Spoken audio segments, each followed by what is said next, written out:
আসলে গত কেয়ারটেকার গভর্নমেন্টের পর থেকে অদ্যাবধি আওয়ামী লীগ এবং শেখ হাসিনা, খুনি হাসিনা, স্বৈরাচার, মিথ্যাচার হাসিনা দেশ থেকে গণ অভ্যুত্থানের মাধ্যমে দেশ থেকে বিতাড়িত হওয়ার পর্যন্ত আমরা আসলে কেউ শান্তিতে থাকতে পারিনি।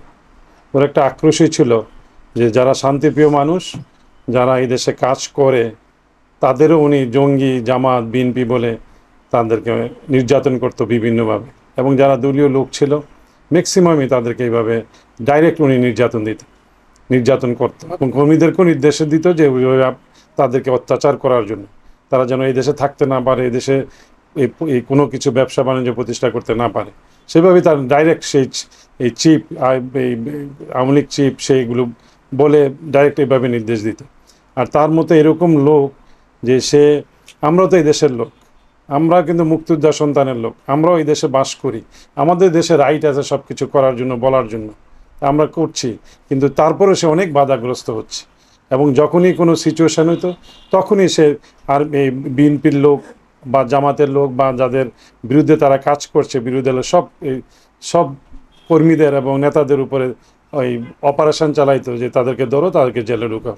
আমি নিজেও জেলে ছিলাম, 18 সালে 2বার জেলে ছিলাম, একবার 3 মাস, একবার 6 মাস, মানে 9 মাস। জেলখানার হলো 9 মাস, তখন বলি যে 1 বছর জেলে ছিলাম 18-19 সালে। সেখান থেকে আমার মা মারা গেছে, তারপরও আমি ওইখানে মাকে আমি জেলের ভিতরে নিয়ে গেছেন, তা সেখানেই দেখতে পাচ্ছি, সেখানেই শুনছি যে মা মারা গেছে। যাক, এনিওয়ে, এখন অদ্যাবধি আমাদের যে চলে যাওয়ার পর একটু বিচ্ছিন্ন কিছু ঘটনা ঘটবি, গণঅভ্যুত্থান এটা আমাদের দেশে না, প্রত্যেকটা দেশেই যে একটা বিশৃঙ্খল সিচুয়েশন হবেই, যাতে অনেকের 15 বছর 20 বছরের আক্রোশ, সেই আক্রোশে কিছু লোক সামান্য কিছু ঘটনা ঘটাবি, কাজ করবি। আবার কিছু দুষ্কৃতিকারী, একটা গাড়ি পুড়ছে, গাড়িতে দেখলাম যে 10-12 জন লোক ভিতরে ঢুকে কাজ করতে সকাল থেকে, এই যে কাটাবন, আমাদের কাটাবন সিগনালে, তো দেখলাম যে কিছু লোক সেখানে কাজ করছে কি এই পার্টসগুলি খুলে নিচ্ছে। ওরা কিন্তু কোনো দলের লোক না, ওরা কোনো শিক্ষিত লোক না, ওরা ফুডের লোক। ওরা পার্টসগুলি খুলে নিয়ে হয়তো কেউ যা পারে, যেখানে যা পারে বিক্রি করবে। যাই হোক, এখন ব্যাপারটা হচ্ছে যে আমরা ছাত্র জনতা এবং এই যারা কাজ করছে, আমাদের বিভিন্ন পেশাজীবীরা কাজ করে এই যে একটা অভাবনীয় একটা বিজয় নিয়ে আসছে। এটা অনেকেই বলতেছে 71-এর স্বাধীনতা দেখিনি, কিন্তু 24-এর স্বাধীনতা আমরা দেখলাম। তো এখন সেই স্বাধীনতা আমরা পেয়েছি, এবং আমাদের দেশনেত্রী এই খালেদা জি আমাদের মুক্তি পেয়েছেন, এটা আমাদের জন্য একটা গৌরবের। আমরা 15 বছর যাবত তার মুক্তির জন্য তার কাজ করছি, তাকে যেন নির্যাতন করা না হয়। এবং সে 6 বছর জেলে ছিলেন, তার আগে থেকে আমরা তার মামলা নিয়ে অনেক মিছিল, মিটিং প্রেস ক্লাবের সামনে থেকে এবং হাইকোর্টের সামনে অনেক করছি, কিন্তু সেও নিস্তার পায়নি। তার মতো লোক 3বারের প্রধানমন্ত্রী, সেও নিস্তার পায়নি তার এই খুনি হাসিনার এই নির্যাতন থেকে। আর আমরা তো দূরেরই কথা, আমরা তো তার কর্মী। যাই হোক, এখন ব্যাপারটা হলো সে দেশ থেকে পলাইছে বা এখান থেকে ত্যাগ করছে, এই জন্য আমাদের কাছে শুকরিয়া। আর দেশে থাকলে ভালো হইতো, তার বিচারটা কীভাবে হয়, যে ফাঁসি তো নিশ্চিত হইতো। আমি বারবারই বলতেছিলাম যে আমরা কিছু করতে পারছি না বা হচ্ছে না, কিন্তু এটা রিভেঞ্জ অফ নেচার আছে। কোনো একটা ফাঁক দিয়ে এমন একটা ঘটনা ঘটবে যে হুট করে এমন বিশাল ঘটনা ঘটবে, সেই ঘটনাই ঘটছে। যে সকালবেলা উঠে মিথ্যা কথা বলে সে কখনো জয়ী হইতে পারে না, তার পরাজয় হবেই। তো সেই সুবাদে আমাদের ছাত্র জনতার উছিলায়, আমাদের এই দলীয় নেতাকর্মী, ছাত্রদল এবং অন্যান্য পার্টির লোকদের মিলেই ঐক্যবদ্ধ, অভিভাবক এবং পেশাজীবী লোকদিনে যে ঐক্যবদ্ধ আন্দোলন, সেই আন্দোলনের রেজাল্ট আমরা পেয়েছি।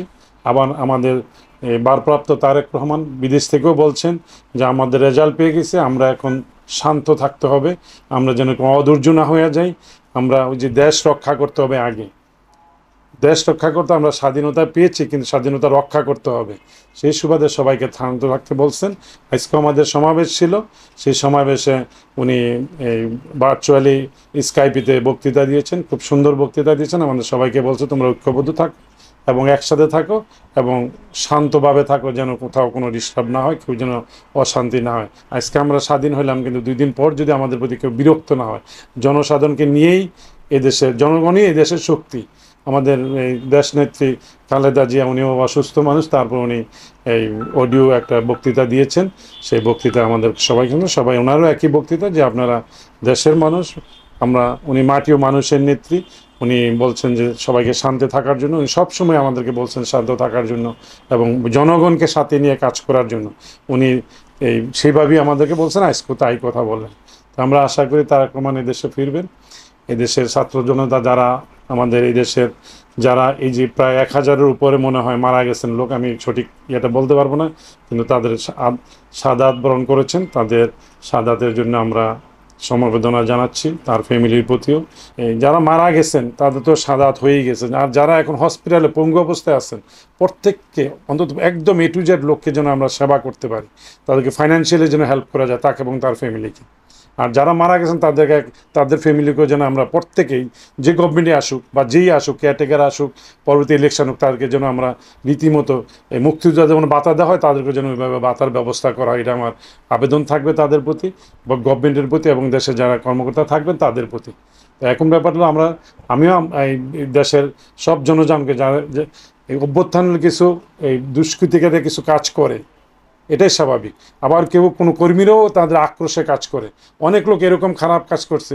আমি 21 তারিখে গত 21 আমার নামে 2টা কেস দিছি। আবার অনেকে নির্যাতন করছে, পিটাইছে, মারছে। দোকান আজকেও খুলতে মানা করছি, যে দোকান খুললে অনেক জায়গায় লুটতরাজ হচ্ছে। আমরা বলছি আরও একটু 2-1 দিন দেখি, হয়তো আমরা সব জায়গায় যেতে পারবো না, এমন একটা মার্কেটে ঢুকে করে বিশৃঙ্খলা সৃষ্টি করবে। এই জন্য আমরা ধৈর্য সহকারে এগুলো অবলম্বন করছি এবং দেখছি যেন সুন্দরভাবে পরিবেশ ঠিক থাকে এবং এলাকার লোকজন, আমরা তো এলাকার লোক, ব্যবসা বাণিজ্য সবাই করে, আমরাও করি, আমিও ব্যবসায়ী।